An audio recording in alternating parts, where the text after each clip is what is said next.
Информацијата за состојбата со боровиот четник во општина Кочани предизвика бурна расправа на последната седница на Советот на општината. На неа можеа да се слушнат различни коментари од тоа дека е можна кратка оваа информација и не нуди решенија до иницијативи истата да биде симната од дневен ред. Вакви извештаи не треба ние да ставаме на дневен ред. Извештаи кои стојат 5 реда, значи Советот не треба да расправа.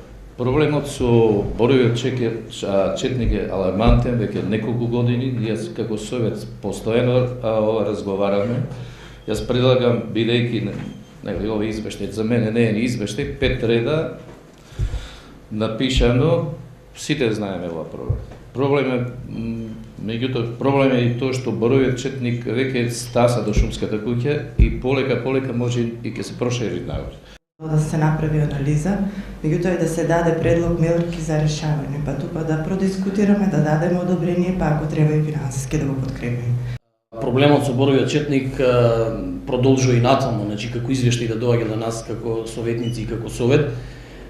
Не знам колку издржано, меѓутоа овој проблем можеби ќе треба и како во делот во кој што се согласувам со колегата Спиро Георгиев да биде доработен и среден како што треба како извештај, и мислам дека во него треба да стои уште една работа која што за овој проблем, значи треба да биде на некој начин како проблем доставен и до источнопланскиот регион, значи ако држи место, значи тука и градоначалникот мислам дека ќе се вклучи за да тежината на овој проблем биде уште поголема и како источноплански регион во кој што се опфатени сите, значи на овој проблем на ниво на Македонија, поготово во источна Македонија е зафатен. Мислам дека како источноплански регион би можеле да делуваат и да интервенираат до Министерството за земјоделие и шумарство и на некој начин да се преземе акција која што ќе доликува на она што треба да биде, кој што сите го подсакуваме. Во дискусијата се вклучи претседавачот на Советот на општина Кочани Јордан Димитров, кој истакна: со боровиот четник, со прскањето и третирањето на боровиот четник, ние ја решаваме моменталната ситуација. И тоа ќе иде континуитет. Треба редовно да се прска, редовно да се прават тендери за тана, редовно да се прави биолошко третирање на боровиот четник. Збориме за биолошко третирање, бидејќи не ни е дозволено и не смееме да се играме со хемиско третирање на боровиот четник. Бидејќи ги уништуваме пчелните семејства и ред други негативни последици има со хемиското третирање.